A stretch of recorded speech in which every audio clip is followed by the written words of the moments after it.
예, 안녕하세요. 그럼 지금부터 국어 모의고사 풀이를 시작해 보겠습니다. 먼저 16번부터 19번 한번 봐주세요. 16번과 19번에 보시면 가작품과 나작품 두 작품이 있습니다. 가작품 같은 경우는 임진록이고 나작품 같은 그 임진록 사건 중에서 하나를 떼어서 얘기한, 즉 명랑. 여러분 명랑 보셨죠? 최민식이 주연한 영화 명랑. 그 얘기에 대한 시나리오입니다. 가 같은 경우는 얘는 고전 소설이고요. 나 같은 경우는 시나리오입니다. 영화의 대본이죠. 이 두 차이가 우리가 글을 쓸 때, 그리고 그것을 독자가 봐야 때, 어떤 표현상의 차이가 있는지 그걸 주목하는 게 가와 나의 관건입니다. 먼저 가를 보시면 이런 얘기를 하고 있네요. 행장. 행장과 거래처에 지치고 이순신의 측이 온갖 캐쳐내고 있었다. 이때 행장 같은 경우는 오니시입니다. 이 사람이 유실하게 말해서 결단을 개최했더니 김응서를 찾아가서 계략을 꾸미죠. 응서 이 말을 고하해서 청조치게 했으나 하지만 이순신은 이것을 계략인 걸 알고 나가지 않았다. 그러자 이제 그 험을 순신에게 묻고 억울하게 백인종군을 하죠. 그리고 원규는 시천도에서 패하고 이제 이순신이 다시 통제사 임명하는, 그러니까 명량해전 전의 얘기를 다루고 있습니다. 근데 이제 순신이 진주를 지나 옥과 이르니 순신의 군사에 병을 넣었고, 그리고 전선 수습하여 주의를 주었고 말하면서 점차 정비를 하기 시작합니다. 정비를 하면서 그 유명한 열두척이 있으니 이제 여기는 아니구나. 이제 신이 죽게 한 것은 도저히 감이 없이는지 못합니다. 얘기를 하고 있죠. 이제 정유년에서 명량해전이 시작합니다. 시작하면서 순선이 다크의 명령하기를 시발척 전사는 맞아 싸우라, 이 얘기를 하고 있죠. 순신이 이를 맨 앞에서 외치면서 아니 너가 국밥을 죽으려 하느냐, 이 얘기를 하면서 창검의 사방을 둘러싼지라. 여기에서 이제 장소에 나타나서 전선을 휘몰아 적을 공격한다, 이 얘기, 명량 대첩에 대한 얘기를 하고 있습니다. 여기까지는 우리가 명량 대첩에 대한 내용을 고전 소설로 정리한 내용입니다. 그래서 그 내용 임진록으로 작성을 했죠. 얘는 고전 소설이에요. 근데 이 내용을 이제 나의 시나리오로 작성해 조금씩 다릅니다. 먼저 시나리오 특징을 보시면 고전 소설 같은 경우는 서술자가 있습니다. 이 서술자가 있어서 서술자의 말하기를 많이 주목을 해요. 서술자의 말하기에 많이 주목을 하는 반면 이 이순신, 그러니까 시나리오, 여러분이 명량영에서 봤던 것처럼 거기서는 보여주기가 많습니다. 그 보여주기를 대사나 행동의 지시로 써내는 게 바로 시나리오입니다. 그래서 여기는 보여주기가 많아요. 등장인물의 말이나 행동을 통해서 우리가 그걸 간접적으로 느끼고 얘기합니다. 예를 들면 나 중간에 보이는 글씨에 쓰던 오른손이 격렬히 팔을 떨린다. 이거는 이순신이 명량해전 전에 억울하게 옥살이라 고문당하면서 고초를 겪었던 걸 간접적으로 나타내는 거죠. 아래 보시면 이제 안희의 송일이, 김옥추 여러 장소에 몰려와서 지금 이 명량해전이 불가능하다 라는 것을 강하게 강권하고 있습니다. 그런데 이제 장면 전환이 되죠. 52페이지 우수영 마당밤으로 전환이 됩니다. 이 상황에서 이순신이 지시를 하죠. 우수영의 본진에 불을 지르고 아예 떠나버립니다. 이 대목에서 이렇게 말하죠. 살고난 자가 있으면 우리는 죽음을 피할 수 없다 라는 것을 강조하면서 군사들의 사기를 다시 한번 다지는 모습을 보여주고 있습니다. 똑같은 명량해전을 다뤘는데도 이렇게 내용과 표현 방식은 조금씩 다릅니다. 자, 먼저 16번을 보시면 가에 대한 이해를 척하자는 것은 가는 임진록에서 이순신이 명량해전 전에 김응서 그리고 요시라, 이 사람들의 어리석음과 계략에 빠져서 고초를 겪는 모습을 보여주고 있습니다. 1번 요시라는 행장의 명령에 수용해서 김응서를 찾아갔다. 맞는 얘기죠. 2번 권율은 그 말을 믿고 이순신에게 청정 공격을 지시했다. 이것도 맞습니다. 3번 김옥준은 순신으로부터 전사 수습하는 명을 받았다. 그 얘기는 위에 나와 있죠. 김옥추를 불러 전사 수습하라고 그대로 나옵니다. 자, 4번 보시면 바다를 버리면 저희 한강을 통해서 전라도와 경상도, 온 육로와 해상을 거쳐서 나라 유린될 것이다. 그렇게 보았죠. 자, 5번. 안이는 적을 피해 달아나다가 적산에 둘러싸여 위기에 처했다. 이 내용은 위에 나타나지 않습니다. 안이 같은 경우는, 자, 잠깐 위를 볼게요. 안이 같은 경우는 이제 이렇게 해야죠. 어찌 진격자 아니라 적산에 달려들어 싸우는데 적산이 아니의 비를 둘러싸고 공격하여 안이가 죽게 되었다. 도망친 게 아니라 나가 싸우다가 위험에 처한 거죠. 그렇기 때문에 16번의 답은 5번이 되겠습니다. 자, 17번에 보면 이거는 바로 얘기할게요. 51, 그러니까 앞서 장애난 수에는 장기를 쓴 것은 이것은 52페이지에서 장수들이 기대감을 키우는 원인이 된다. 아니죠. 오히려 결연함. 그 장수들의 회피, 후퇴. 이거랑은 정반대의 얘기가 됩니다. 이건 어울리지 않습니다. 이번에 마찬가지로 51 장면에서 안이가 이순신의 무릎을 끄는 것. 그것은 이순신이 망설임이 표출되는 근거가 된다. 그렇진 않죠. 거기에는 관련이 뭡니다. 안이가 이순신의 무릎을 꿇은 것은 이 사람이 무마다를 드러낸 것이고 이순신의 망설임은 그런 의도가 아니었죠. 자, 3번을 보시면 안이가 군산면에서 귀에닿은 것은 군산의 색깔 바꿔 절망을 극복하는 것의 이유가 된다. 그것도 아닙니다. 그거랑 다른 얘기죠. 자, 4번. 51 장면에서 이순신이 군사를 몰아 명령한 것은 군사의 두려움을 구성에 부르짖는 것. 두려움 때문에 부르짖는 게 아니라 이순신의 명령 때문에 지릅니다. 자, 5번. 이제 51에서 장수의 싸움은 불가하다고 하는 것은 이제 52에서 드러납니다. 아래에 보시면 아직도 살고자 하는 자가 있다니 통탄을 금치 못하리이다. 우리는 죽음을 피할 수 없다. 이 싸움을 피하고자 하는 게 아니라 싸움을 적극적으로 나서서 승리하고자 우승한 분을 되어서 여기서 우리는 모두 죽을 것이다. 자신의 결심을 나타내는 효과가 있습니다. 그래서 17번의 답은 5번이 됩니다. 자, 18번의 A와 B의 말하기 방식이 가장 적절한 것은 보시면 18번의 A 같은 경우는 정리를 한번 해볼게요. 일단 A 같은 경우는 자, 위로 한번 먼저 보겠습니다. A. 우리 평행자 처음에 처음하고있다. 유시라의 계략. 이간질을 한번 얘기를 하고 있죠. 자, 아래 B를 보시면 B에서 얘기하는 바는 여투처의 배가 아직 남아있다. 아직 싸울 수 있다. 그 얘기를 하고 있죠. 자, 이거에 대해서 가장 적절한 거. A. 벌어진 상황을 언급하면서 상대방의 정보를 제공하고 있습니다. 물론 가짜 정보지만 그래도 정보는 정보죠. B.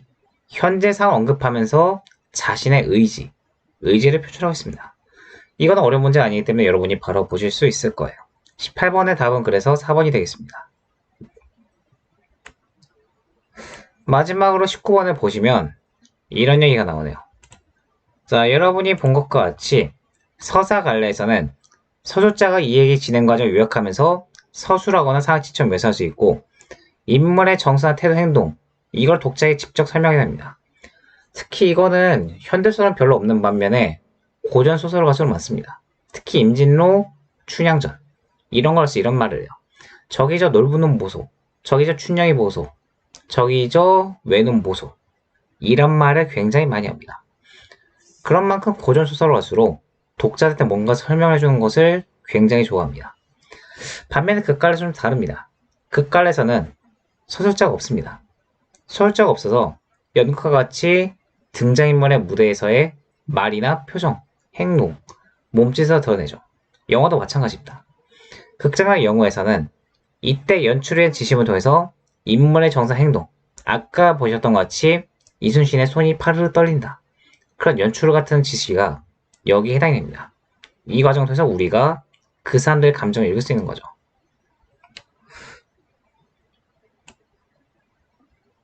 자, 19번의 답을 보시면 19번의 답은 2번입니다.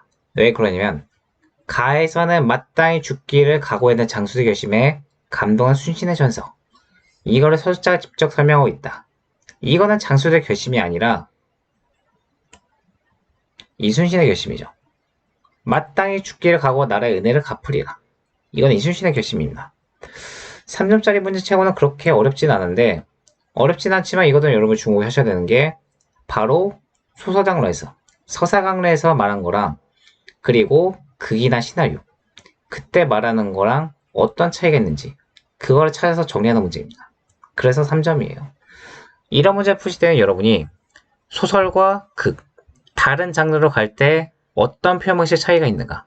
그래서 하나 임진록 임진록의 소설에서에 대해 명량 부분 하나는 명량이라는 영화 시나리오 대본 그 얘기를 가지고 서로 어떤 게 같고 어떤 게 다른지 비교하는 그런 문제입니다. 그래서 비록 쉬운 문제지만 이거는 3점짜리 충분히 얘기할 만합니다. 그래서 19번의 답은 2번이 되겠습니다. 자, 아래쪽 내려서 이번에는 25번부터 28번까지 있는데 여기 잠깐 보시면 여기서 잠깐 끊고 다시 보겠습니다. 자, 이어서 보겠습니다. 25번부터 28번까지는 가와 나 두 시가 있는데 가 시 같은 경우는 백석의 고야입니다. 나 시는 나이덕 작가의 겨울산의 가면이며 자, 백석에 대해서 잠깐 좀 설명드리자면 백석 같은 사람은 일제시대 사람인데 이 사람이 일제시대 당시에 타향살이를 많이 했습니다.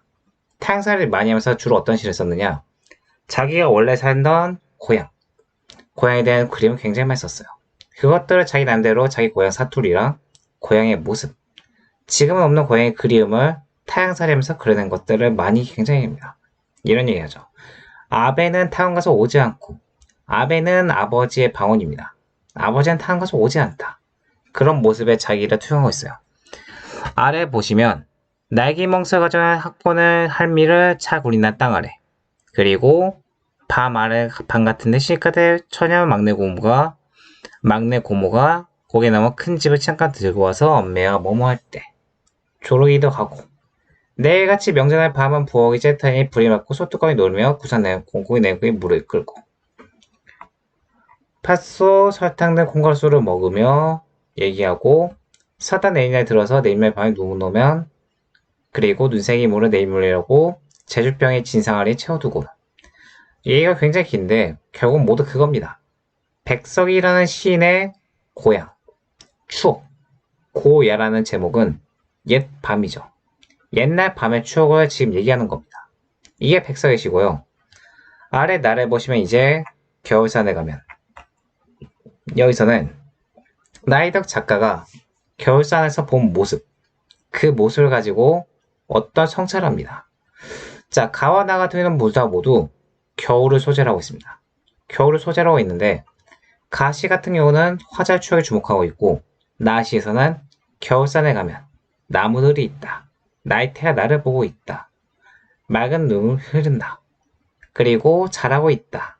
고이 나서 기다리고 계신 어머니. 천끝까지 나를 바라보는 나이테가 있다. 나이테라는 소재에 주목하면서 겨울, 나무, 나이테 이걸 통해서 뭘 얘기하는가? 바로 작가의 그리움, 비슷하게 그리움에 대해 얘기를 합니다. 여기서 나이테를 거기서 형상하고 있죠.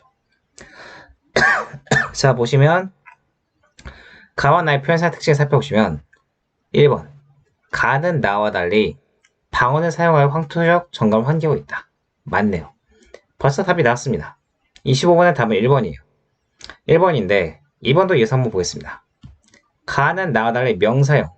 명사형이라는 것은 뭐뭐함, 무슨 밤, 무슨 눈, 이마 이런 것좀 끝이 명사로 딱 끝나는 것 그런 것들을 명사형의 시행을 종결한다 얘기합니다. 이렇게 시행할 종결 어떤 효과가 있느냐 시상을 압축해요. 그 여운을 남기죠. 무슨 밤 무슨 밤이다가 아니라 밤 짧게 끝난 말할수록 뒤에 올 만한 그 여운을 강조하고 좀 더 길게 지속하는 효과가 있습니다. 하지만 지금 이 같은 경우는 위에 가를 보시면 받는다, 무리다, 못하다, 뭐뭐하기도 하고 생각한다. 오히려 그 반대입니다. 명사형이 아니라 하나의 문장 종결로 제대로 말하고 있죠. 그래서 2번은 맞지 않습니다. 3번 나는 가와 달리 비유를 사용한 시를 구창하고 있다. 자, 그렇다면 가의 비유가 있는지 없는지 봐야 되겠네요. 가를 보시면 비유가 자 새까만 대가리 새까만 누나 그리고 여러가지 그 아래 보시면 산비틀 외과하는 집에 단둘이서 이런 것들. 위에 가로 쭉 보시면 나뿐만 아니라 가 역시도 비율을 사용해 섹스시상 구체하고 있습니다. 그래서 이건 적절하지 않죠. 4번에 보시면 나는 가와 달리 색채를 활용한 대상의 특징이 드러나 있다. 그렇다면 가의 색채의 특징이 없는지 한번 봐야 되겠네요. 자, 위에 가를 보시면 쭉 좀 더 올려볼게요. 고사함 녹가, 새까만 눈알, 새까만 대가리 얘기를 하고 있습니다. 새빨간 천두, 이미 여기서도 색채요. 새빨간, 새까만 같은 색채를 통해서 시상을 드러내고 있어요. 그렇기 때문에 이것도 틀린 얘기입니다. 5번, 가와 나는 모두 음상상징을 통해서 시적상을 부각하고 있다. 가 같은 경우에는 많이 드러나 있습니다. 어디 보자, 어디 있을까? 좀 더 위로 올려보시면 잘못 말인데요. 이걸 보시면 가에서 주로 드러나는 심상은 시각적 심상입니다. 나에서 주로 드러나는 것들도 마찬가지 시각적 심상인데 이 가와 나에서는 둘 다 음성 상징을 통해서 시적상을 부각하는 게 잘 나타나지 않네요. 그래서 5번도 틀렸습니다.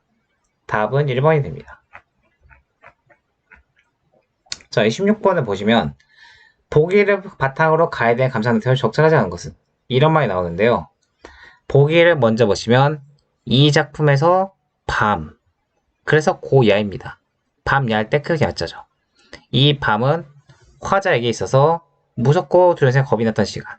그런 반면에 화자의 고향, 그때는 꽤 전통적인 그런 모습들을 떠올리는 풍요롭고 평온한 공간이었는데 이때 구조의 형상의 기억들을 통해서 화자의 그림을 드러내는 효과가 있다 라고 얘기를 합니다. 자, 1년의 밤을 보시면 외딴은 집에서 엄매와 다들 씨는 무서움 느끼는 시간, 무서움 느끼는 시간인데 그 점이 도적너다가 쿵쿵거리며 다닌다. 시각적, 청각적 이미지 통해서 구조가 형성되고 있습니다. 1번은 맞아요. 자, 이번에 밤은 오존 놀아간다 잠이 깨었는데 조막의 새까만 눈알에 자신이 들어오게 생각해. 두려움을 느끼죠. 새빨간 눈알로 시각적으로 구체화됩니다. 3년의 밤, 이거는 엄마와 엄마, 시집갈, 막내 고모, 화자의 과덕 공동체와의 그림을 나타내고 있죠.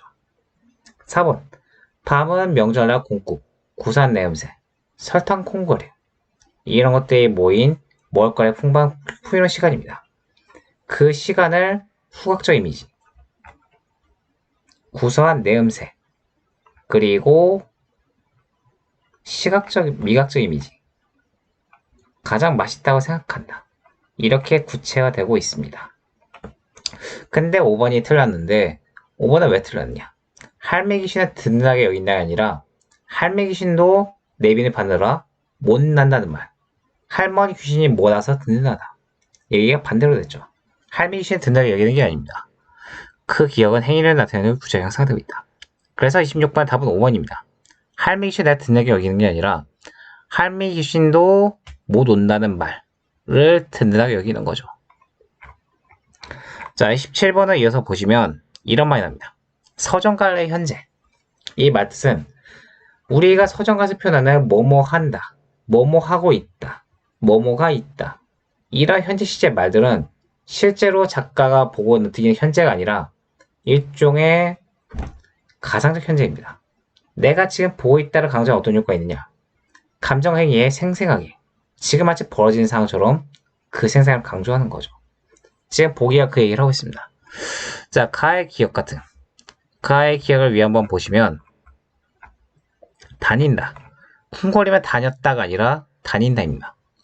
다닌다를 통해서 지금 현재 여기서 벌어지는 그 상황, 고양이의 모습이 나타나고 있다 라는 것을 유발하는 거죠. 나의 니한 마음, 내면 눈의 양눈을 받는다. 이런 것은 화자 행위의 주관적 감정에 집중하게 됩니다. 이것도 맞는 얘기죠. 자, 3번. 나의 디귿은 나이테만 나와서 밑둥만 나와서 눈을 해친 나무들이 지금 현재 있다. 라는 것까진 맞는데 그게 물리적 시간이래요. 아니죠. 이거는 물리적 시간이 아니라 화자시, 결선의 가면에서 가상화된 일종의 가상적 현재입니다. 그래서 27번은 답이 3번인데요. 자, 27번 답이 3번입니다. 4번과 5번을 한번 마저 보겠습니다. 나의 리얼. 드러난 나이테가 나를 보고 있다. 이 말뜻은 리얼은 나이테가 나의 자신 모두 화자인식. 이거를 가상적 현재입니다. 이때 가상적 현재에 집중하면 화자가 나이테가 나를 보고 있다. 생생함과 나이테라는 시어에 주목하는 효과를 가지게 됩니다. 마지막 5번 보시면 나의 미음. 잘하고 있다. 이 말뜻은 마찬가지로 가상적 현재인데 밑에 옆에 어린아이와 잘 어울리는 상황을 좀 더 생생하게 지금 여기에 벌어져 있던 생생함을 집중하게 하는 효과가 있죠. 그래서 5번도 맞고 답이 3번이 됩니다. 얘는 물리적 현재가 아니라 일종의 가상적 현재입니다. 자, 여기는 오늘 여기까지 하겠습니다. 여기서 한번 긋고 이제 다음 차시를 이어서 볼게요. 잠깐 멈추겠습니다.